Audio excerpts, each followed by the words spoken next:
So we are talking about gifts, insha'Allah ta'ala. Told you that the gift is a hiba. There's other words for it too. I told you that the root letters for this, that's just for your information here, are wow, ha, ba. Root letters, that's not a word. Those are root letters, a jazr. But if you put them together and you say wahaba, that's a word. He gave a gift. The one who gives a gift is a wahib. And if someone gives gifts frequently, then that one is Wahhab. And one of the 99 names of Allah Ta'ala is Al Wahhab. What do you need for the gift to be valid?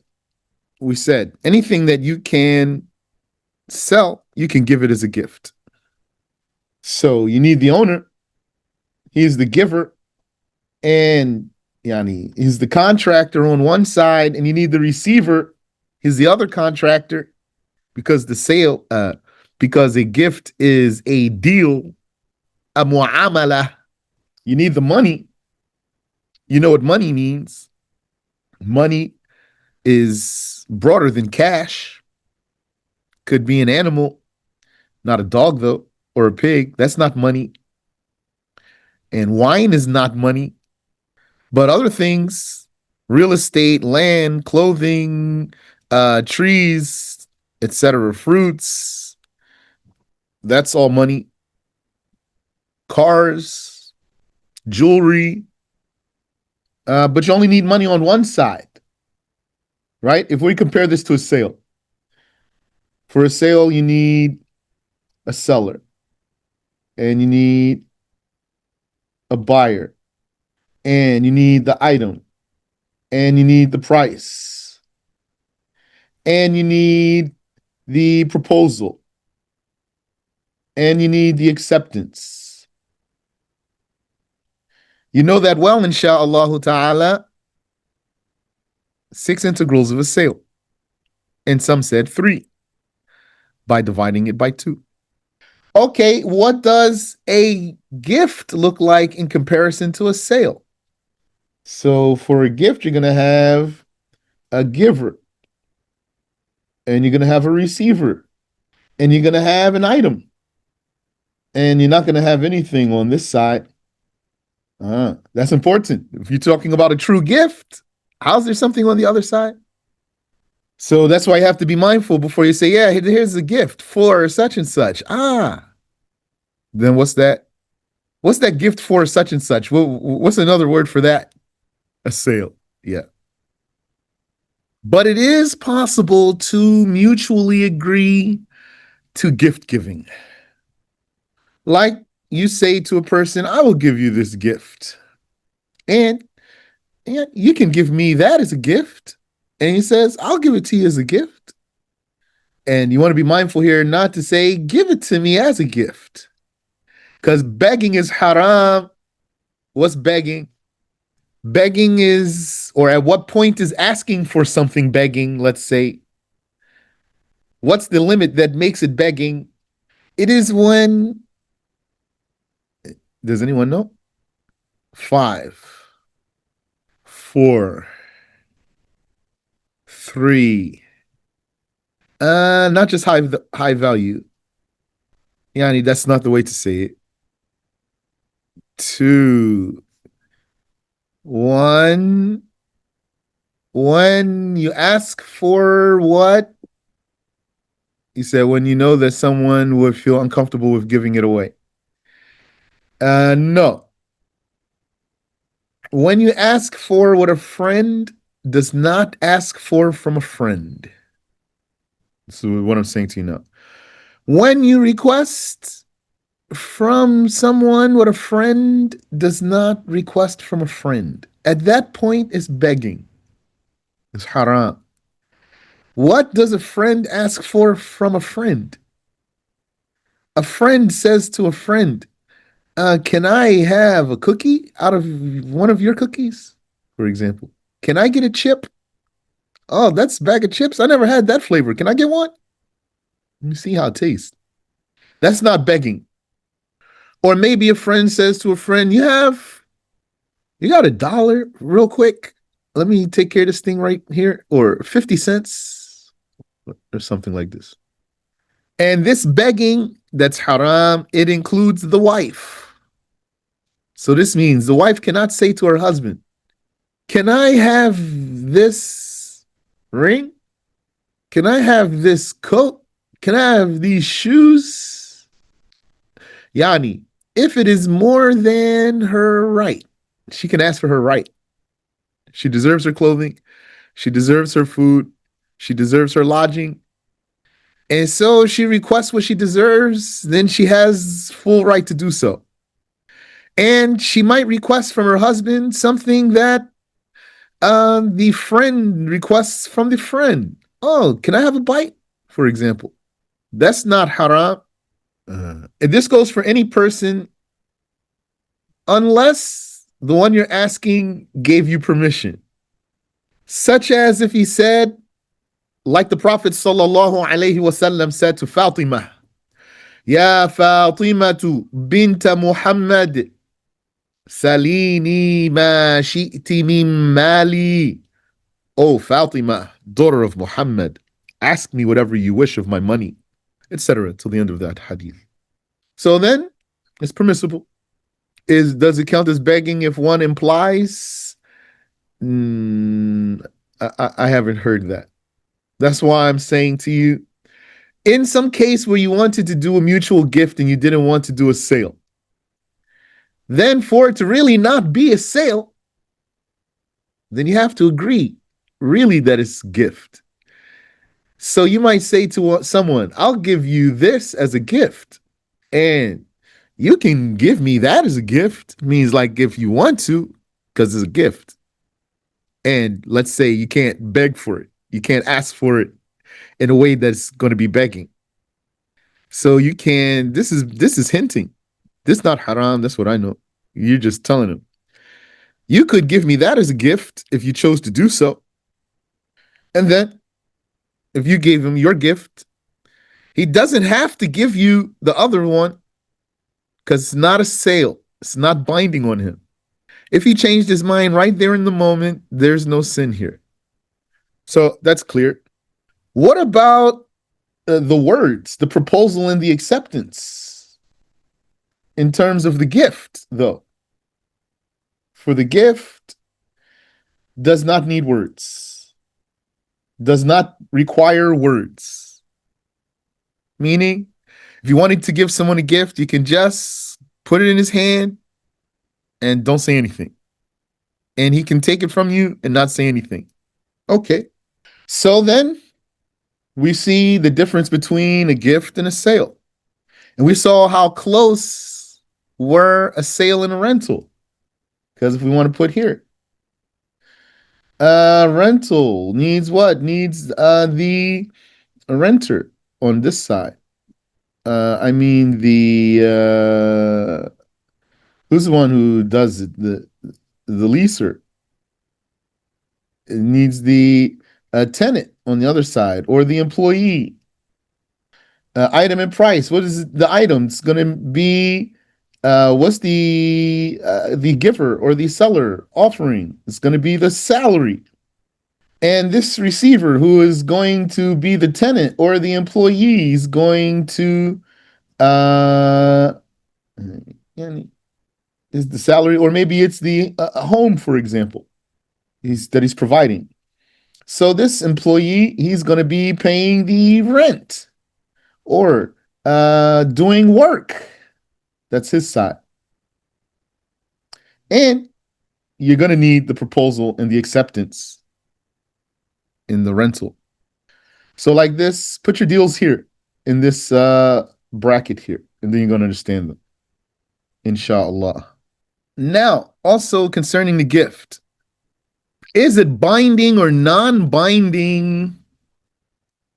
The gift is binding after receiving, not after departing, after receiving, except Yani receiving with permission. Receiving with permission. Except for the parent. Except for the parent. Binding after receiving, except for the parent, meaning the parent can take back the gift. Okay. So, binding after receiving, then it means you're sitting across the table from someone. You want to give him a gift. You put it on the table. And he didn't take it yet. And you told him, this is a gift for you. Now it's between the two of you. And then he left without taking it. Then who does it belong to? Tell me. To whom does it belong? 5, 4, 3.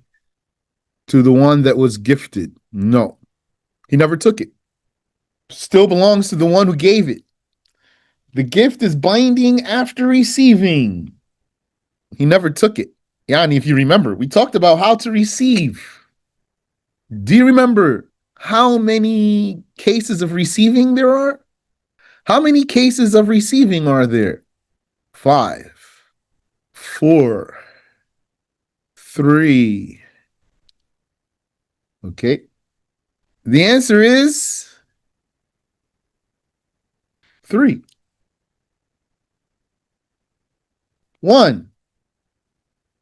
If you can take it in your hand, take it in your hand. So in the scenario I gave you, all he had to do was take it in his hand.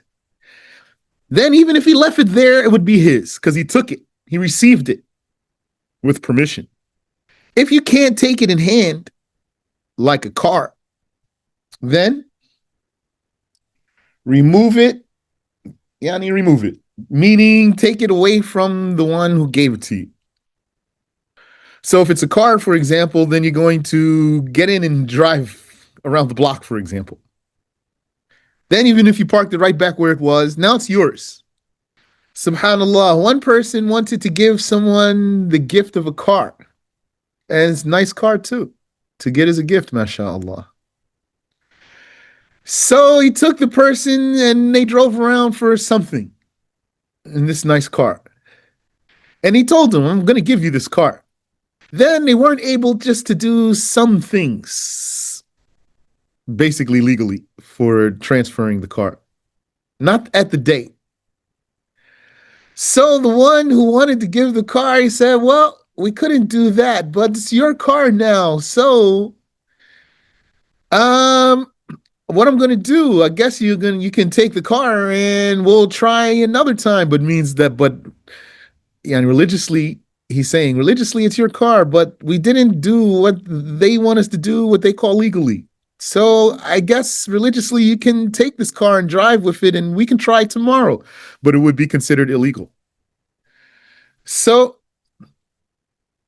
the one who was, the other one, he said, technically, I didn't take the car. I didn't receive it. The rule is like this and like that. So then when he heard that, then he said, oh, mashallah, he was so, you see something clicked in his face. And so he took the car. And he didn't give the car. He kept it. Mashallah. Alhamdulillahi Rabbil Alameen. And number 3, if you can't remove it, relocate it, like a house or a ship, which is a large boat, then take unrestricted control of it after the original owner has cleared it out and given the keys. So that's how you receive. So it's clear. Alhamdulillah. Now, what else? What's the difference between a gift and a charity? They are the same, except the intention. In appearance, they are the same. It is the intention that makes them different. And I'm choosing these English words here. The charity is the sadaqah. The gift is the hibah. Or we could use another word, a present. Why did you say I got him a gift? You didn't say I gave him a charity. Or vice versa. The intention makes the difference. So the gift or the present is for report. How you spell report? I don't know. That means yani relationships. And the sadaqah, the charity, is for help. Report. Thank you. Silent T and two P's. Alhamdulillah. There's something else here too, which is donation. Donation is like a present or a charity, but it's more official. Has statement here. Donation has statement. Donation has a statement. MashaAllah. Any question? Should we stop here? We can keep going if you want to. No problem. Okay. So, what's left? There's still some other deals. Let me just mention to you some of them in passing. So, amongst the deals is partnership. Partnership is called in Arabic sharika. Yani, it's basically a firm. Partnership has many scenarios. Most scenarios of partnership are invalid. Partnership implies, I think it's clear for you, or means that more than one person has a stake. And stake here, in what I'm saying, means ownership. So stake, how do you spell stake in that way? Is with a Stake, I think so. Stake here means ownership. So you are sharing ownership with someone. Okay. There's two ways you can share ownership with someone. I mean, when it comes to any particular thing, an object, some object, when it comes to an object, there's two ways you could share ownership. One way is when you own part of it and he owns part of it, physical part. If there were a mansion or land and you owned the west side and someone else owned the east side, let's not say the land, the building, a mansion, then in this case, it's like you're not partners. So what we really want to talk about here is when the ownership is when the partnership, the shared ownership, when the shared ownership is by what percentage? By percentage. That's to say, not that you own this piece and he owns that piece, but to say you own this much and he owns that much. You own 50%, he owns 50%, or 30-70, or 60-40, etc. Or there's 3 or 4 or 5 stakeholders. How would it be valid? And this is Shafi'i school here. You're going to physically mix your similar monies together. You know what money means?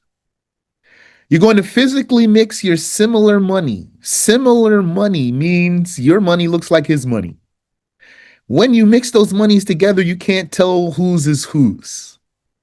So think about that, Yani. If you understand, and I think it's very clear, this means if you have 5s and he has 10s, then it's not going to work. But you know what money means, so I'm not talking about cash only. So to physically mix your similar money, Yani, you have raisins and he has raisins, and you want to be partners. So you mix them. You have silver coins, he has silver coins, like this, in such a way that you can't tell the difference.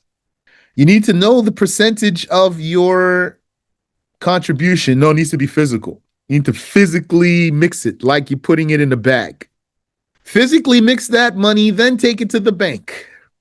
Open an account with it. Now that's going to be for your firm there, your partnership. Subhanallah. Now you're going to split the profits and losses according to the percentage of your contribution. And any partner, no partner can demand anything more. Meaning, what if one partner does all the work, no one else does any work?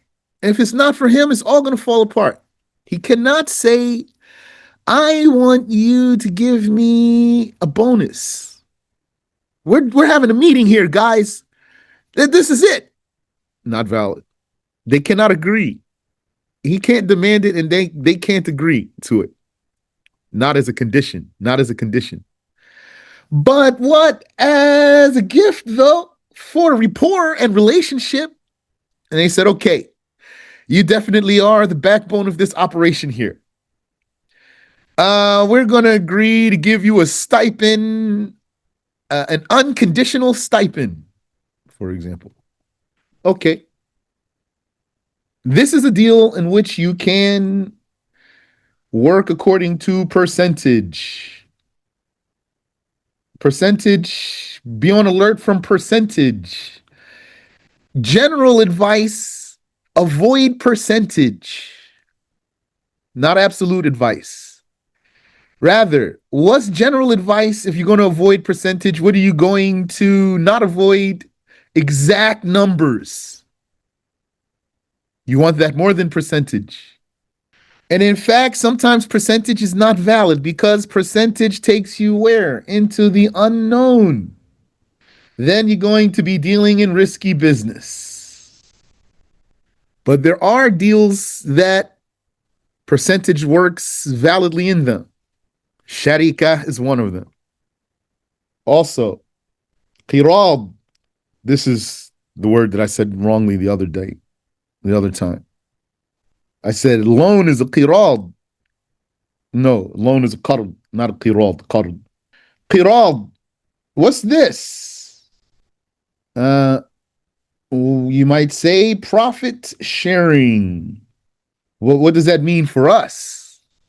This means, let's look at our dealing table here.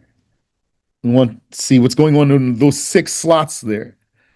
In profit sharing, what do you have? You have an owner. He's the one who has the money. He's the money guy. And you have a trader, in particular, nothing more. It's not a laborer or a processor or an accountant or I don't know what. He's a trader only here for this deal. And the owner has the money.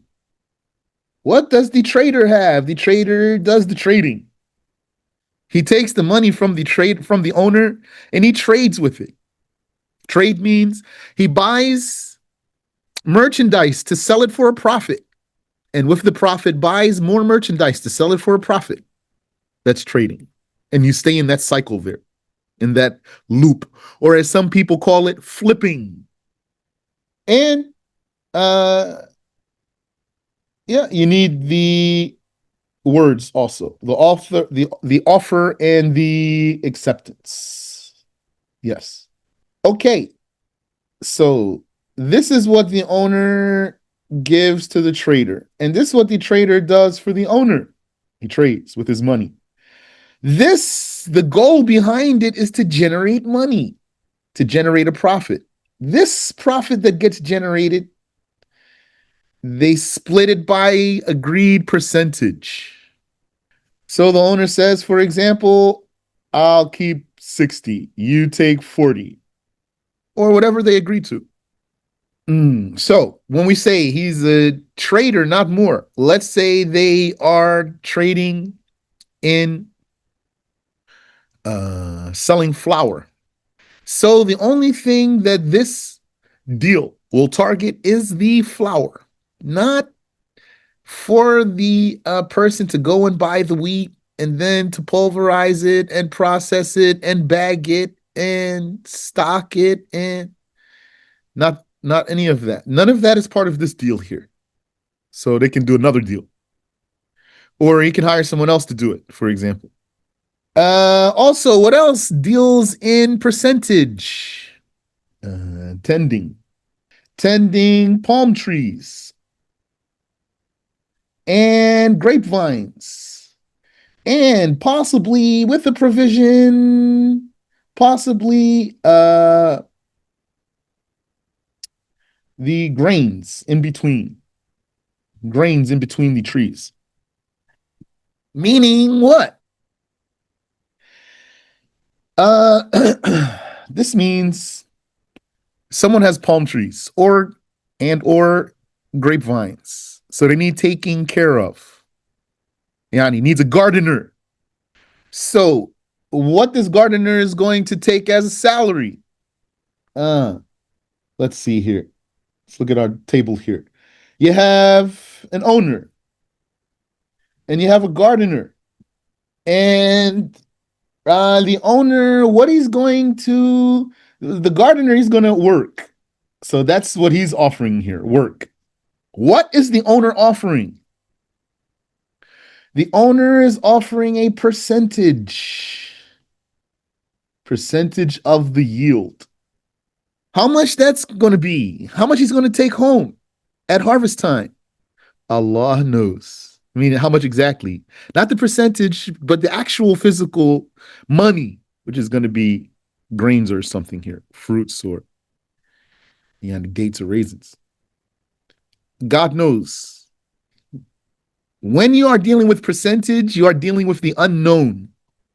So you're going to avoid percentage, except in the deals that the religion permitted for us. This deal here is not ijara. We're not going to call this ijara. So ijara is hiring. But there's a language barrier here because I think in English you can call this hiring someone. But religiously this is not called ijara. I don't know if in the Arabic language you can call it ijara. Allahu alam. I don't know. But religiously, for sure, it's not ijara. So I'm not going to call it hiring, or I'll try not to, unless it slips off my tongue because the word fits there while I'm talking. Probably. Yani, if we call this hiring, we need to know that it's not ijara. Because, Yani, you're going to say you hired him to work. So what else am I going to say? So this one is restricted to palm trees, date palm trees, and grapevines. And if he had, for example, wheat stalks in between, you can add a provision, and then he'll take care of those too. For a percentage at harvest. Any questions?